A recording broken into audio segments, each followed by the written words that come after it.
ઉમરેઠ વિધાનસભાની પેટા ચૂંટણીને લઈને કોંગ્રેસના ઉમેદવાર ભૃગુરાજસિંહ ચૌહાણે નોંધાવી ઉમેદવારી. આણંદના ઉમરેઠ વિધાનસભાની પેટા ચૂંટણીને લઈને ભાજપ અને કોંગ્રેસ તેમના ઉમેદવારોના નામ જાહેર કરી ચૂક્યું છે. અહીં ભાજપના હર્ષદ પરમાર અને કોંગ્રેસના ભૃગુરાજસિંહ ચૌહાણ વચ્ચે જંગ જામશે. કોંગ્રેસ ઉમેદવારે તો ઉમેદવારી પણ નોંધાવી દીધી, જ્યારે અહીંથી આપ પણ ઉમેદવાર ઉતારશે એટલે ઉમરેઠમાં ત્રિપાંખીયો જંગ જામશે.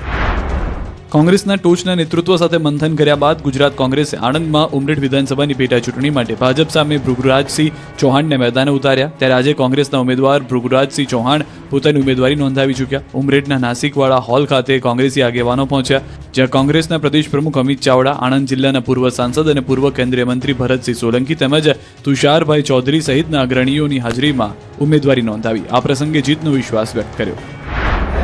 23મી એપ્રિલે યોજાનાર પેટા ચૂંટણીના ઉમેદવાર તરીકે ભાજપે સ્વર્ગસ્થ ગોવિંદ પરમારના પુત્ર હર્ષદ પરમારની પસંદગી કરી છે. એક સમયે ઉમરેઠ વિધાનસભા બેઠક કોંગ્રેસનો ગઢ ગણાતી, પણ છેલ્લા ઘણા વર્ષોથી આ બેઠક કોંગ્રેસ પાસેથી ભાજપે આંચકી લીધી છે. આ બેઠક પર ઠાકોર ક્ષત્રિય સમાજના મતદારોનું પ્રભુત્વ છે. કુલ મતદારોમાંથી 52 થી 54% ઠાકોર ક્ષત્રિય સમાજના મતદારો છે. તેથી ભાજપ અને કોંગ્રેસ બંને પાર્ટીએ ઠાકોર ક્ષત્રિય સમાજના ઉમેદવારોને મેદાનમાં ઉતાર્યા છે. હવે ગમે ત્યારે ભાજપના ઉમેદવારોની યાદી જાહેર થશે, વિશ્વકર્માએ આપી માહિતી.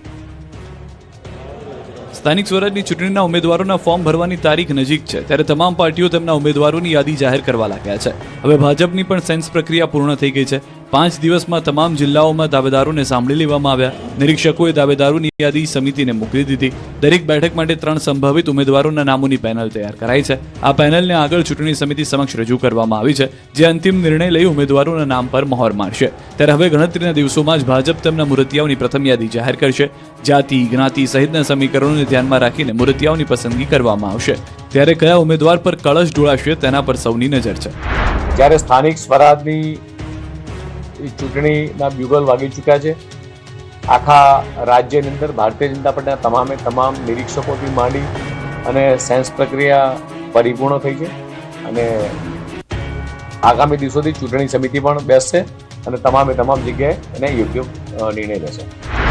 ત્યારે રાજકોટ મનપાની આવનારી ચૂંટણીને લઈને આ વખતે અનામત અને બેઠકોના રોટેશનના કારણે સમીકરણોમાં મોટા ફેરફાર જોવા મળી રહ્યા છે, જેના પગલે ભાજપના અનેક હાલના કોર્પોરેટરના પત્તા કપાય તેવી શક્યતા છે. ખાસ કરીને વિવાદોમાં સફળાયાના નામો પર પક્ષ કડક નિર્ણય લઈ શકે છે.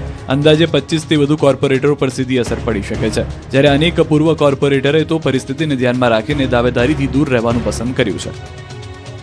સ્થાનિક ચૂંટણીને લઈને કોંગ્રેસે 7 જિલ્લાના ઉમેદવારોની યાદી કરી જાહેર, ભાજપે કર્યા પ્રહાર.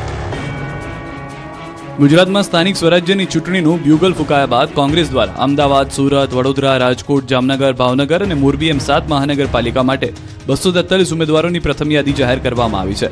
જે ઉમેદવારોના નામની જાહેરાત બાદ કોઈ વિવાદની શક્યતા ન હોય તેવા ઉમેદવારોના નામની જાહેરાત હાલ કરી દેવામાં આવી છે. જે વોર્ડમાં ખેંચતાણ હોય ત્યાંના નામ હવે જાહેર કરાશે. કોંગ્રેસ દ્વારા જે યાદી જાહેર કરવામાં આવી છે તેમાં અમદાવાદ મહાનગરપાલિકાના 93, રાજકોટના 40, સુરતના 26, ભાવનગરના 25, મોરબીના 23, જામનગર, વડોદરાના 18 ઉમેદવારો મળી કુલ 243 ઉમેદવારો જાહેર કરાયા. ક્રિકેટર રવિન્દ્ર જાડેજાના બહેનને કોંગ્રેસે રાજકોટ વોર્ડ નંબર 2 માંથી ટિકિટ આપી, જ્યારે ભાજપના પૂર્વ ધારાસભ્ય મધુ શ્રીવાસ્તવની દીકરીને વડોદરાના વોર્ડ નંબર 14 માંથી ટિકિટ આપવામાં આવી. કોંગ્રેસે દાવો કર્યો કે સમીકરણ સાથે સિટિંગ કોર્પોરેટર અને નવા ચહેરાને તક આપવામાં આવી છે. ત્યારે અમદાવાદના હિન્દુ વિસ્તાર ગણાતા પાલડીમાં કોંગ્રેસે લઘુમતી ઉમેદવારોને ટિકિટ આપતા રાજકારણ ગરમાયું છે. એલિસ બ્રિજના ભાજપના ધારાસભ્ય અમિત શાહે સોશિયલ મીડિયામાં પોસ્ટ કરી કે કોંગ્રેસ પર પ્રહાર કર્યા. પોસ્ટ કરી કે પાલડીમાં અશાંતધારાનો કડક અમલ થશે, ડંકાની ચોટ પર અમલ થશે.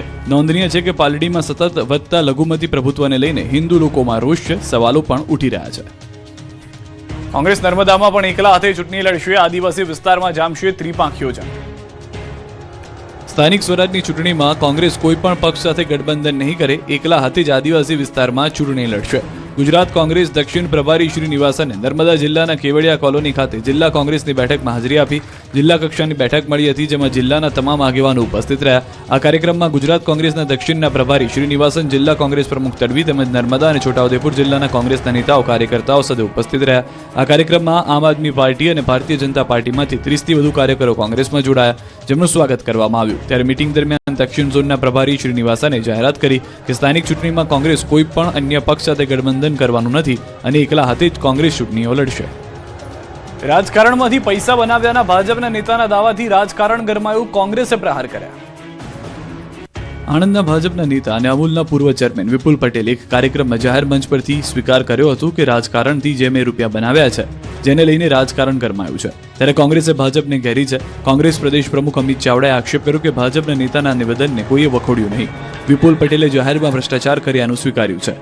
ભાવ બોલનારાને જો તાત્કાલિક સસ્પેન્ડ કર્યો હોત તો લાગ્યું હોત કે આ ભાજપ ભ્રષ્ટાચાર સામે વિરોધમાં છે અને નાખવા માંગે છે, પણ બધા જ તાલીઓ વગાડતા હતા. નોંધનીય છે કે ખેડા જિલ્લાની સ્થાનિક સ્વરાજ્યની ચૂંટણીઓ વચ્ચે ભાજપ નેતા વિપુલ પટેલે બધાને ચોંકાવ્યા અને જાહેરમાં કહ્યું કે છાતી ઠોકીને કહું છું કે મેં રાજકારણમાં રૂપિયા બનાવ્યા છે. પૂરી સારું કે ભણવામાં ખૂબ મેં મહેનત કરી, સારામાં સારો ધંધો કર્યો, સારો મોભોદાર હોદ્દો મળ્યો, ઘણા રૂપિયા બનાયા. કોઈ નેતા નહીં કે મેં રૂપિયા બનાવ્યા, હું છાતી ઠોકીને કહું છું મેં રૂપિયા બનાવ્યા, રાજકારણમાં જ રૂપિયા બનાવ્યા. આવા કોઈ નેતા નડિયાદમાં ખેડા જિલ્લામાં કોઈ નહીં બને, કારણ કે જે મળે ઘેર ભરે બહાર આવે. સુરત અને રાજકોટમાં કોંગ્રેસે ચૂંટણી ઢંઢેરો જાહેર કર્યો. નોકરીથી લઈને ટેક્સમાં રાહતના વાયદાનો કર્યો વરસાદ. સ્થાનિક સ્વરાજની ચૂંટણીને લઈને સુરત કોંગ્રેસે ચૂંટણી ઢંઢેરો જાહેર કર્યો છે. સુરત શહેરના ભવિષ્યને સુનિશ્ચિત કરવા અને સ્થાનિક પ્રશ્નોના નિરાકરણ માટે જનતાનો મેનિફેસ્ટો વિધિવત રીતે જાહેર કરવામાં આવ્યો છે. કોંગ્રેસ આપને દ્વાર અને જનમંચ જેવા અભિયાનો થકી સીધો સંપર્ક કરીને તૈયાર કરવામાં આવી રહેલા મેનિફેસ્ટોમાં સુરતના દરેક વર્ગ, મહિલાઓ, યુવાનો, વડીલો અને શ્રમિકોના હિતોને ધ્યાનમાં રાખીને તૈયાર કરાયો છે. મહિલા સશક્તિકરણ પર